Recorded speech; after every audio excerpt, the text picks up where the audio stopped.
Alright guys, magandang gabi. Isang mapagpalang oras sa ating lahat. Hapunan tayo. Meron tayo ditong konting salmon. Nag-prepare din tayo ng toyo at saka may kalamansi. Tapos bahaw. Yan yung babanatan natin ngayon, ano? Try natin to kung ano, simpleng luto na lang to. Ang dami kong ingredients nilagay sa salmon. Asin lang. Ayan, tingnan natin, ano. Alright, umpisa na natin to. Yun. Bali, ang pagluto natin ng salmon, golden brown. Yan o. Diba? Golden brown lang siya. Hindi siya masyadong sunog. Hindi masyadong tusta. Yan o. Sausaw natin dito sa may toyo na may kalamansi. Lemon pala. Wala palang kalamansi rito. Ang sarap na wang ko. Init lang.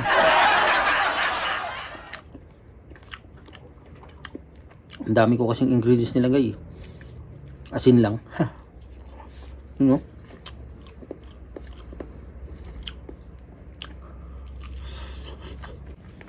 Ayos. Saktong-sakto lang yung pagkaluto. Golden brown. Medyo mapapakain tayo ngayon kahit gabi.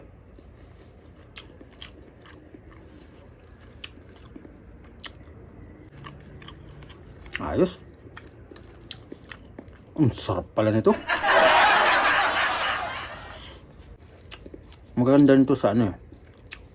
Sa sinigang.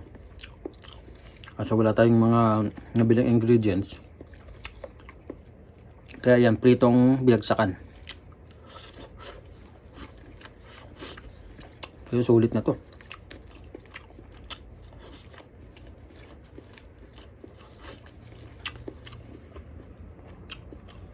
May toyo kalamansi ka na, okay na.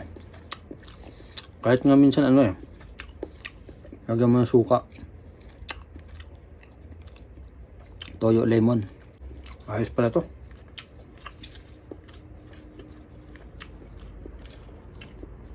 Maganda rito, hindi siya ganong matinik, tsaka malaman, diba? Makapal yung laman niya. Actually ang bintahan nito isang buo, which is mga 2.5 to 3 kilos. Sabi ko naman baka pwedeng kalahati na lang kako. Buti naman at pumayag, kalahati lang. Kasi pagka masyadong marami, mauumay ka rin.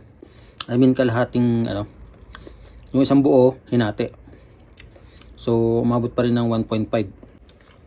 So try nyo rin ano.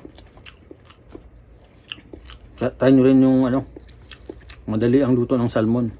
Maliban sa sinigang, hindi ko alam kung meron pa ibang magandang luto rito eh. Comment nyo na lang kung meron pa ibang magandang luto para matesting din natin. Yun, shout out sa mga all.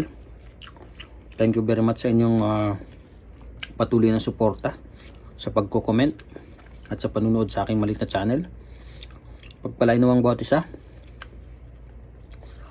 God bless everyone.